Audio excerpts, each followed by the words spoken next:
நாம் இப்போ பார்க்க போகிற லெசன் என்ன அப்படின்னு பார்த்தோம்னா, வீரராகவர் எழுதிய இம்பர் வான் எல்லை ராமனை பாடி அப்படிங்கிற பாடப்பகுதிக்கான விளக்கத்தை தான் பார்க்க போகிறோம்.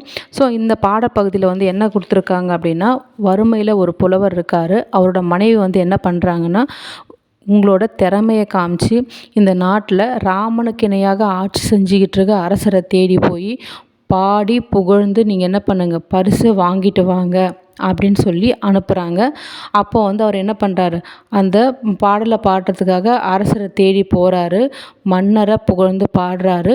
பாடி முடித்து அந்த மன்னர் அதுக்கு பரிசாக எதை கொடுக்குறாரு அப்படின்னு பார்த்தா, மன்னரை புகழ்ந்து பாடி அதற்கு பரிசாக யானையை பரிசாக வாங்கிட்டு வர்றார். சாப்பாட்டுக்கே வழி இல்லாத இவருக்கு அரசர் யானையை பரிசாக கொடுக்குறப்ப வேறு வழி இல்லாமல் அதை வாங்கிட்டு வந்துடுறாரு. வாங்கி வீட்டுக்கு எடுத்துகிட்டு வந்துட்டார்.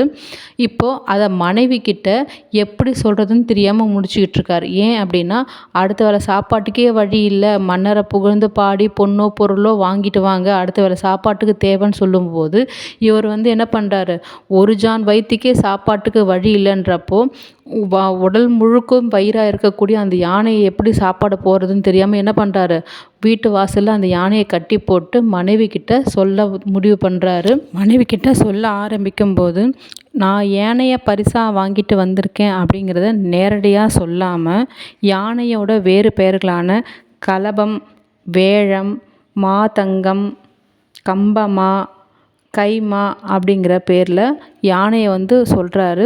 அப்போ வந்து மனைவி வந்து முதல்ல வந்து தவறாக புரிஞ்சுக்கிறாங்க.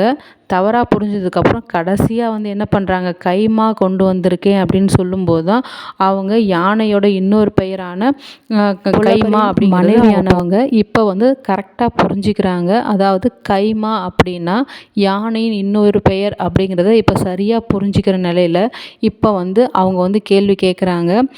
நமக்கு 2 வயிற்றுக்கே உணவில்லாத வறுமையான நிலையில் உடம்பெங்கும் வயிறாக இருக்கிற இந்த யானைக்கு தீனி போட முடியுமா அப்படின்னு சொல்லிட்டு அவங்க என்ன பண்ணுறாங்க, கலங்கி நிற்கிறதா இந்த பாடலை சொல்லி முடிக்கிறாங்க.